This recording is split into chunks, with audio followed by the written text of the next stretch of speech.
Alright guys, for my first video, papakita ko sa inyo yung difference na itong Boya BY-M1000 na large diaphragm condenser mic versus this BM800, which is a relatively cheap na mic. It's around 500 pesos on Shopee. Well, ito naman Boya BY-M1000 is around 3,000 pesos on Shopee. So, makikita natin kung malaki ba yung difference niya in terms of sound quality. Kasi, in terms of price, malaki yung price difference niya. So, if you're looking for a budget mic, I think, panoorin mo to. Pero, disclaimer lang.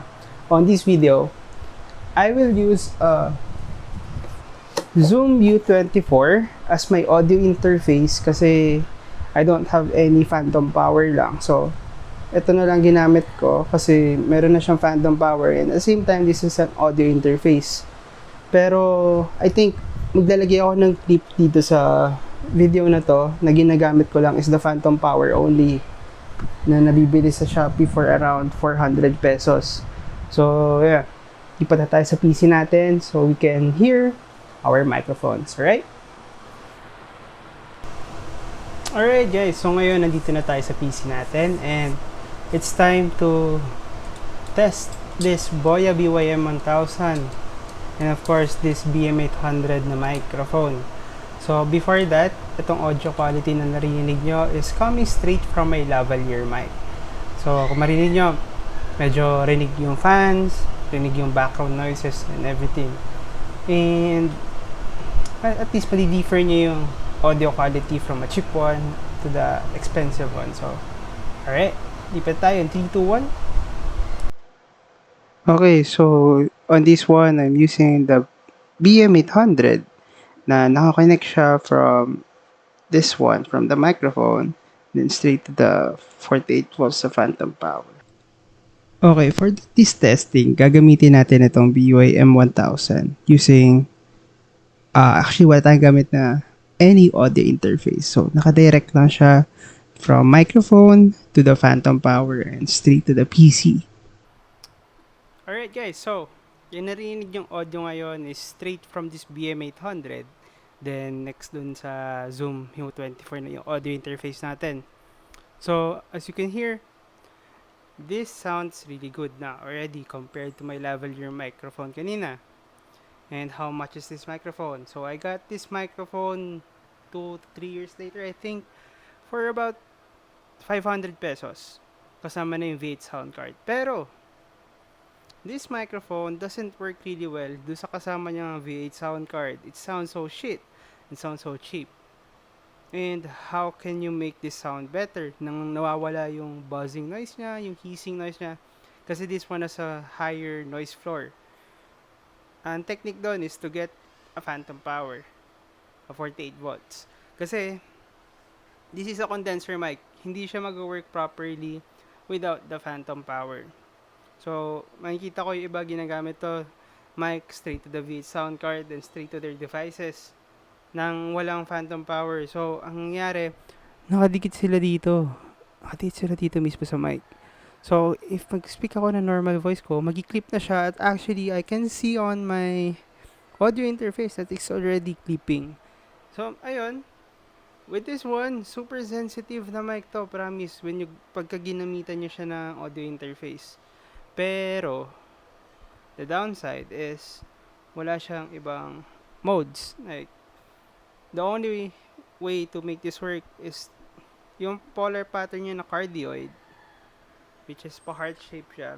And malalaman nyo yun kapag nagsalita kayo in front of the microphone. Not on the top, not on the side, not on the back. Basta dito lang kayo sa harap ng microphone. So how will you know nasa harap kayo ng microphone? Very simple. Remove this one, the foam. Then, makikita nyo yung diaphragm ng microphone. So ito, makikita nyo yung kulay.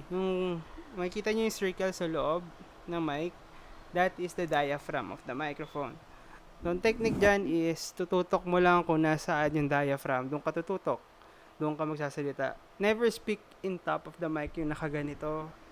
And never speak nasa kahit na anong side. Kasi it won't sound as good as speaking in front of the diaphragm. Alright. So, ngayon, lipat naman, ay hindi, before that, wait lang. Gagawa natin, ipa-post process naman natin yung audio na coming from the BM800. Alright? Alright guys, so on this clip, yung narinig yung audio ngayon is the one that is being post-processed already. And this one is being processed also by the voice meter app. And at the same time, nag-edit na rin ako ng onting tweak sa audio post processing natin. So ngayon marinig nyo that this microphone, this very cheap microphone can sound a bit too good, to be honest. Medyo like, you should invest talaga on an audio interface rather than the microphone muna. Kasi you won't get the full potential of the microphone unless you have tried using an audio interface. Promise. Mamaya, marinig yung difference between this one and the Boya BY-M1000. Alright, so lipat na tayo sa Boya. Alright guys, so this one is the Boya BY-M1000. So yung narinig nyo ngayon na audio quality is straight from the Boya BY-M1000, then diretso doon sa ating Zoom U24 na audio interface. And right now, naka-monitor ako. And so far, there's no clipping sounds naman. And I think itong Boya BY-M1000 has the lowest sound. Partida, hindi ko pa ginagamit tong noise pad niya, tong 0 dB tsaka minus 10 dB. So right now, it's on 0 dB. And I'm speaking on my normal voice, normal tone of voice. And it's on a cardioid na polar pattern. Also, the low cut filter is turned off. So, dapat mas naririnig natin ngayon yung mas malakas, diba? Pero hindi. Mas malakas pa rin mag-pick up itong BM800 compared to this Boya BY-M1000. So, ang tendency mo is to speak very close to the microphone. Super close. Kasi kung itatry natin yung technique na one fist away, so this one is the one fist away from the mic, and I'm not sure if it would sound a bit better than the BM800. So, ayan, narinig nyo is the raw audio quality, and kayo na bahala mag-verdict kung ano sa tingin nyo may magandang raw audio quality. Is it this Boya BY-M1000 or the BM800 na very cheap mic? So before that, introduce ko lang kayo sa price na ito. The price of this Boya BY-M1000 is around 3,000 pesos on Shopee. So, this is quite a huge investment kung gagamitin mo lang siya for online classes, for work, or kung pang streaming man lang. This is quite on the mid-tier. Or sabihin natin, kasi this one is already the entry level So, yeah, I can say this one is about in between of the entry level and the mid-tier mics. So, alright. So, ngayon, gagawin natin, papakinggan naman natin yung version neto that is being post-processed. Alright. So, lipat na tayo. 3, 2, 1. Alright. So, this one is the Boya BY-M1000. Pero this one is the post-process audio clip. And right now, I'm using the voice meter app together with some audio editing sa Adobe Audition. So, ayan. Ngayon, marinig nyo. Almost similar na lang siya between this microphone and this. So, compare natin sa Boya BY-M1000, itong BM800. Almost similar na lang siya. And the price range, yung price difference is super far. Like, you can buy 6 of this. Diba? Wala lang. So, ayun. Kayo na bahala. Pero, no, there's one thing I like about this microphone. First, is yung modes niya. May noise pad siya. So, if ever na you're clipping, pwede mo siyang i-minus 10 dB right away. Instantly. Next thing. First, is yung polar patterns niya. So, ito, right now, I'm on the cardioid polar setting. Then, susunod naman dun is the bidirectional, which you can speak in the front and the back for two-person recording. And the last thing is the omnidirectional. So, yung omnidirectional is the 360 degrees naman na recording. Mapipick up niya lahat. As in, literal, lahat. And, last but not the least is the low-cut filter. Ang purpose niya is to remove the background noises. Ganun. Pero, isa pa. This pop filter is already built in from the shock mount. So, tingnan nyo I'm gonna show it to you guys. Wait lang. Tinatop ang ating microphone arm. Alright. So, ito, luluwagan mo lang to. Yan. So, ngayon, meron ka na the microphone only without the pop filter.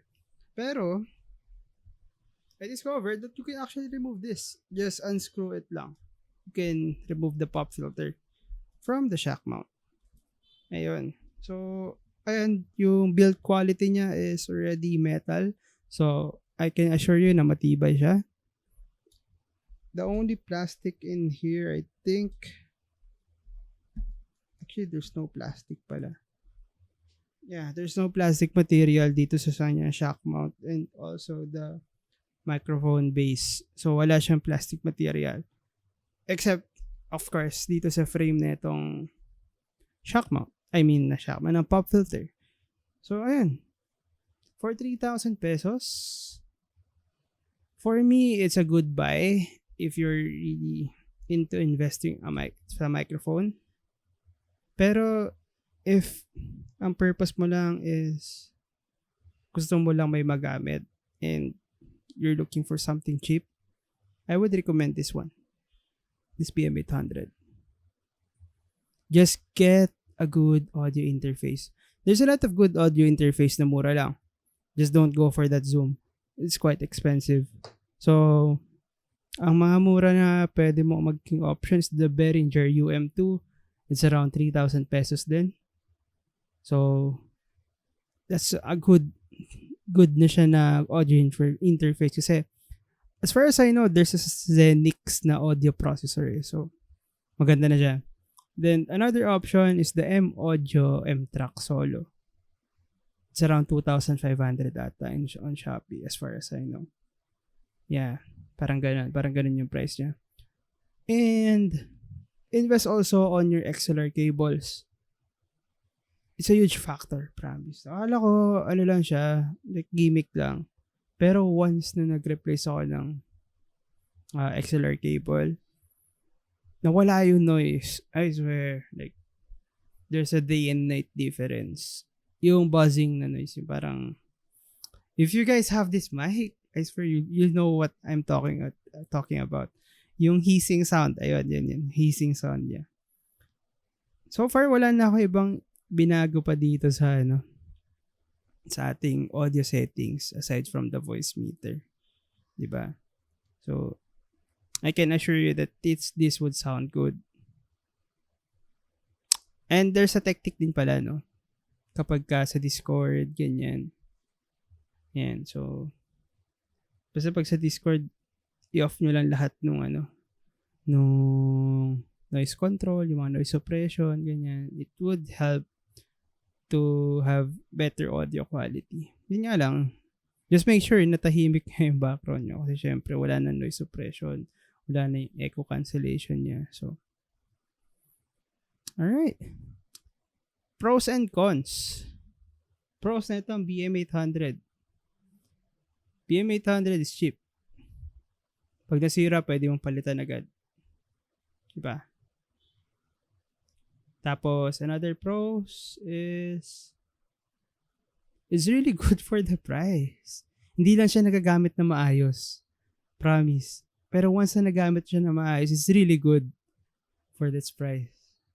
Yeah, cons, wala siyang ibang modes aside from being a condenser mic. That's it.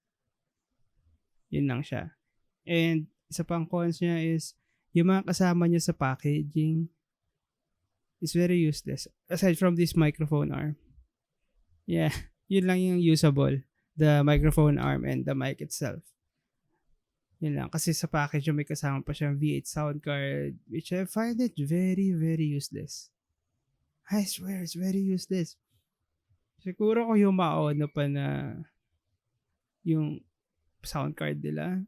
Alam ko may 48 volts na phantom power din yun. So, that can be a good investment kung you're into streaming. Syempre, kailangan mo ng mga sound effects, ganyan.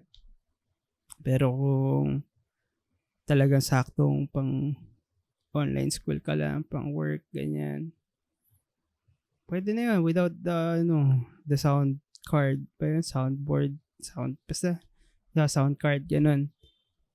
Just get this audio interface. I swear. Parang yung video na to, naging na siya eh. Review siya ng audio interface eh. Pero hindi. Malaking tulong kasi na talaga siya in terms of audio quality na itong mga microphones natin. And another thing, this thing are called a condenser mic. Kaya kailangan natin ng phantom power. Take note on that. Kasi kung walang phantom power, hindi sila gagana. Although ito, ang weird itong BM800, gumagana siya ng walang phantom power, pero it doesn't sound really good. It sounds pangit. Kasi yun. Tapos paririnig ko rin nga pala sa inyo yung clip natin ng itong parehas na microphone na to na ang gamit lang natin is the phantom power. Yung nabibili sa Lazada, yung 500 ata, 400 pesos. Alright, so that's it for today's video and I hope na-enjoy nyo siya and I hope nakatulong siya sa inyo in some ways or another. You can drop your comments kung ano pa yung masasuggest nyo. And ano pa ba? Huwag muna kayo mag-subscribe, basta panoorin nyo muna yung mga videos ko, then kayo na mag-decide if you want to subscribe or not. Alright, bye-bye!